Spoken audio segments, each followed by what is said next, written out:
Good morning, students. How are you? I hope all you are fine and safe at home. So, in revision, PT first syllabus, first chapter we have completed, and I also send you the notes of this chapter. So, students, please maintain your notebook. And today we start our second chapter of first book, Right in the Indian Constitution. So again you are very much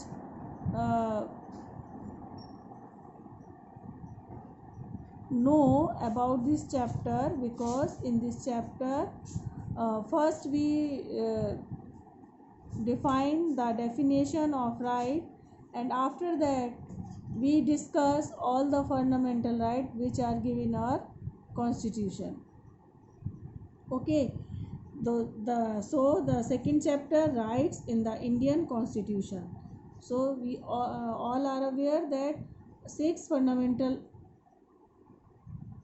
rights are given in Indian Constitution, है ना? And after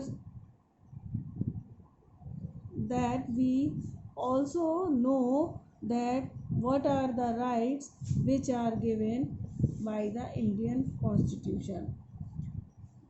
Most of the time students have had said right to vote, but right to vote is not a fundamental right. Fundamental rights are only the right to freedom, right to practice any religion, है ना, and right to equality, right against exploitation, and right to cultural activities, and next है the right to constitutional remedies. ठीक है, so ये these are the fundamental rights which our constitution has given. Now first thing in this chapter, rights. These are the guarantees of the citizen to live up a social life in a dignified manner. Beta, we all know what are rights, but if anyone say us define the rights, so it is little bit problem we face, but in our own words we can say these are the guarantees to the citizen to live up a social life in a dignified manner.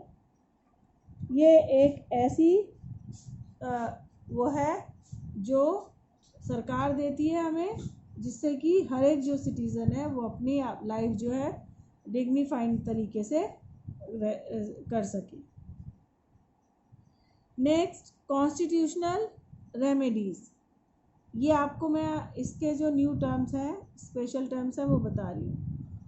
Protective arrangement to citizen by the constitution against any exploitation. बेटा, right to constitutional remedy जो मैंने अभी आपको right बताया, इसमें जो 6 right है वो गार्जियन है, पहले वाले 5 जो हमारे फंडामेंटल राइट्स हैं उनका. तो इसको कहा गया है कॉन्स्टिट्यूशनल रेमेडीज़. अगर कोई गवर्नमेंट कोई सिटीज़न दूसरे सिटीज़न का, या एक गवर्नमेंट दूसरे सिटीज़न के राइट्स को एक्सप्लोटेशन उनका करना चाहती है, तो ये राइट जो है हमारे, पहले कोई से भी राइट को अगर एक्सप्लोटेशन करना चाहती है तो ये राइट हमें गारंटी देता है इसके प्रोटेक्शन की. ये इसके थ्रू हम कोर्ट में जा सकते हैं. ठीक है, डायरेक्ट सुप्रीम कोर्ट में भी. नेक्स्ट है बेटा बेगार. It is also you have knowledge about this term begar. Begar means in history term you know it is a forced labor without payment. कहते हैं हिंदी में भी कि मैं बेगार नहीं करता. बेगार मीन्स कि जिसकी चीज़ के लिए आपको कुछ रिटर्न ना मिले, अननेसेसरी आपसे वर्क लिया जाए ना. ज़बरदस्ती, फोर्स लेबर विदाउट पेमेंट, ज़बरदस्ती बिना पैसे दिए हुए आपसे काम कराना इज कॉल्ड बेगार. Marginalised community. ठीक है, अब इसको क्या होता है मार्जिनलाइज्ड कम्युनिटी, मार्जिन पे बिल्कुल किनारे पर, ठीक है। जो बिल्कुल हमारी सोसाइटी के अंदर कुछ कम्युनिटीज़ ऐसी हैं जो मार्जिन पे हैं, बिल्कुल जो बिल्कुल जिनकी लाइफ जो है बहुत डेवलप नहीं हुई है। Community left ignored like Dalits, OBC, weaker section etcetera. कुछ कम्युनिटी बेटा इन एवरी सोसाइटी जो क्या रह जाती है, इग्नोर होती रहती हैं, वो मेन स्ट्रीम से जो है वो अलग हट जाती हैं, किनारे हाशिए पे चली जाती हैं, बिल्कुल साइड में लग जाती है। तो वो क्या होता है, जैसे कि एक रिवर जाती है, उसमें जो चीज़ आपकी साइड पे हो जाती है तो क्या होती है, वो उतने फ्लो के साथ आगे नहीं बह पाती है। तो इसी तरह मेन स्ट्रीम से वो लोग अलग हट जाते हैं। तो ये इस तरह सोसाइटी के अंदर हम इन्हें मार्जिनलाइज्ड कम्युनिटीज़ कहते हैं। Communities left ignored like Dalits. Indian अगर इंडियन के कॉन्सेप्ट में देखेंगे तो दलित्स हैं, ओबीसी हैं। एंड वीकर सेक्शन में कौन कौन आते हैं, वीकर सेक्शन में एसटी, वुमेन्स, ये सब किस में आ जाते हैं, वीकर सेक्शन, जिनको हमारी सोसाइटी ने बहुत ज़्यादा कभी आगे आने के चांस नहीं दिए। Now we start our chapter introduction. Constitution is a document that sets a limit on power of government and ensure the democratic system in which all person enjoy certain rights. Constitution क्या है, एक document है, एक set है, एक पूरा set है जिसके अंदर पूरे आपकी पावर गवर्नमेंट की है और ये पूरे डेमोक्रेटिक सिस्टम को इंश्योर करता है। इसमें हर पर्सन जो है अपने राइट्स को एंजॉय करता है और इसमें सबको अपने अपने राइट्स और अपनी अपनी रिस्ट्रिक्शंस को फॉलो करना होता है। Part third, the constitution of India listed the fundamental rights. जो इंडियन कॉन्स्टिट्यूशन का पार्ट थर्ड है उसमें क्या है, उसमें फंडामेंटल राइट्स को एक्सप्लेन किया गया। So what are the various rights listed in Indian Constitution? How these rights are protected? ये जो rights हैं, 6 rights हैं, वो किस तरह से protected, उनको protection मिलती है। What role the judiciary has played to protecting and interpreting these rights? Judiciary का क्या रोल होगा, किस तरह से वो इनको प्रोटेक्शन करेगी या इनको इंटरप्रेट करेगी। ये हमारी जुडिशियली सिस्टम होता है, lower court, high court and the supreme court, ठीक है। ये आप जानते हो, ये हमारे राइट्स को प्रोटेक्ट करने में किस तरह से रोल प्ले करती है, वो हम इस चैप्टर के अंदर पढ़ेंगे। What are the difference between the fundamental rights and the directive principle of state. जो हमारे फंडामेंटल राइट्स हैं और इंडियन कॉन्स्टिट्यूशन में डायरेक्टिव प्रिंसिपल्स भी हैं, तो इनके बीच में क्या डिफरेंस है वो इस चैप्टर के अंदर हम पढ़ेंगे।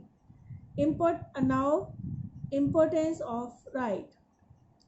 इन 1982 during the construction work for the Asian game, the government engaged a few contractors.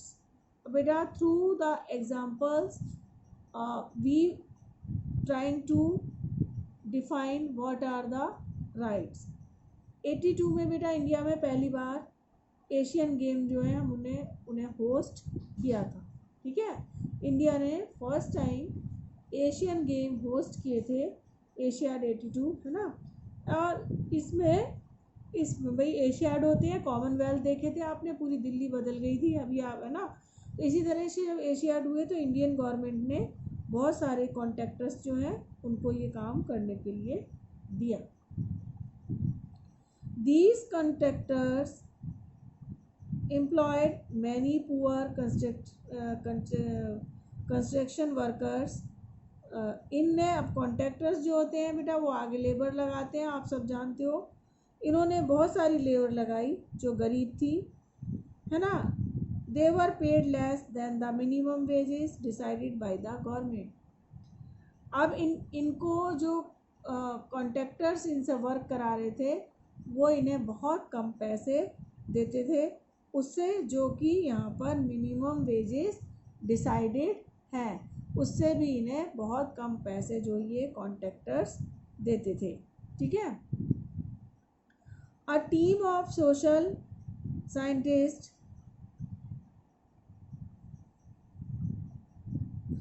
Petition और in a supreme court to argue the violation of right of this.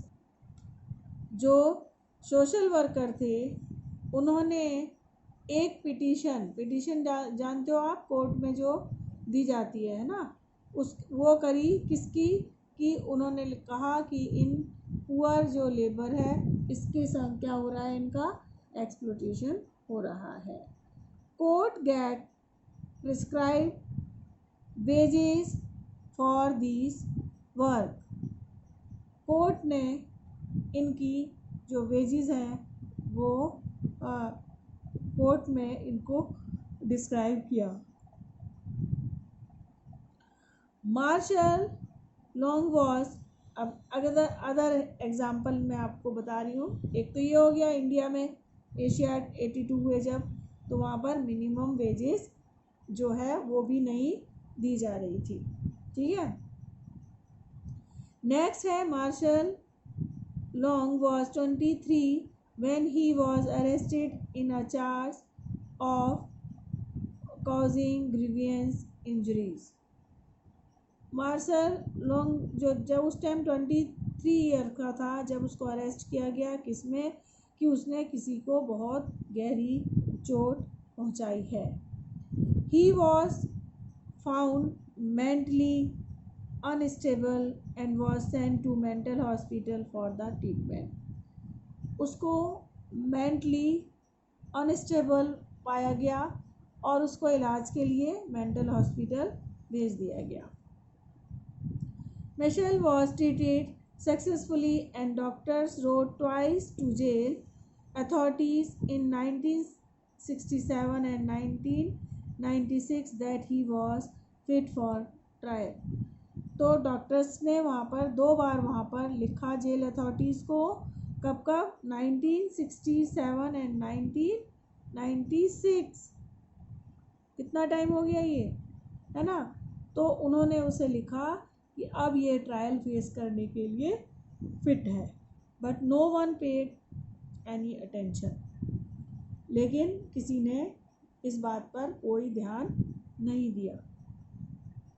Mitchell लर्थिंग remain in judicial custody.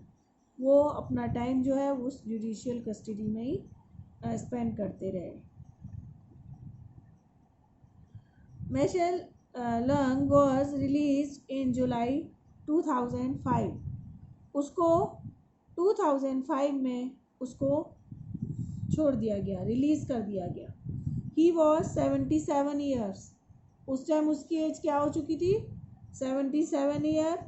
Then and spend 54 years under custodies. उसने अपनी life के 54 years जो हैं वो custody में spend कर दिए। HRC human right commission intervened after and the inspection of under in the state of constitution give every citizen right to liberty।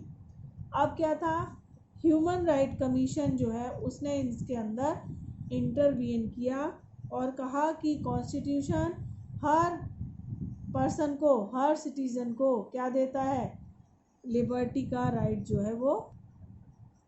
It was taken from the constitution of USA, है ना। ये जो है ना right है ना, जो हमने फंडामेंटल राइट्स हैं, हमने फर्स्ट चैप्टर के अंदर पढ़ा था ना कि हमने बहुत सारी चीज़ें अलग अलग कंट्रीज़ की ली हैं अकॉर्डिंग टू आवर कंट्री की जो कंडीशन है और जो हमें सूट करती है उस चीज़ को लिया। तो ये जो राइट है ये हमने फंडामेंटल राइट्स जो हैं अमेरिकन कॉन्स्टिट्यूशन से लिए हैं।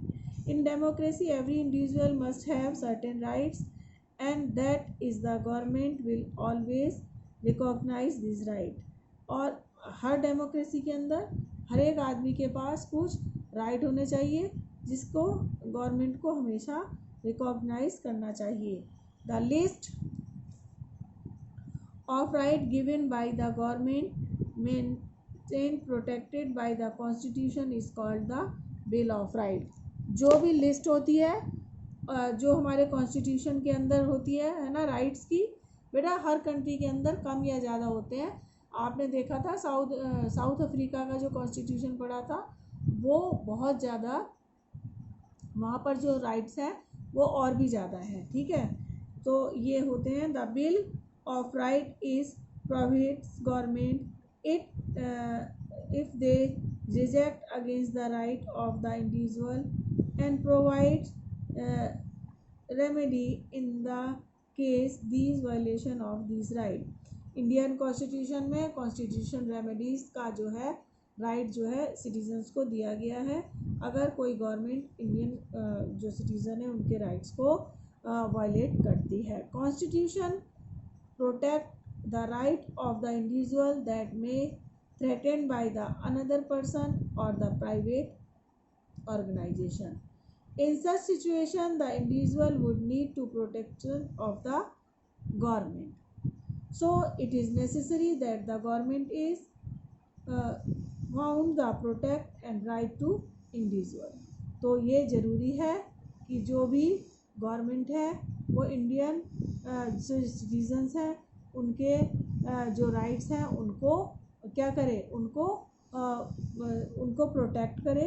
It is the duty of every government.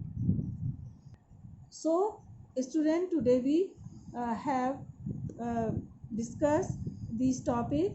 I think you all are understand these topics, and tomorrow we will start the next topic. So I think you read this chapter again, and if you found any problem, please discuss with me 4 to 5. Have a nice day.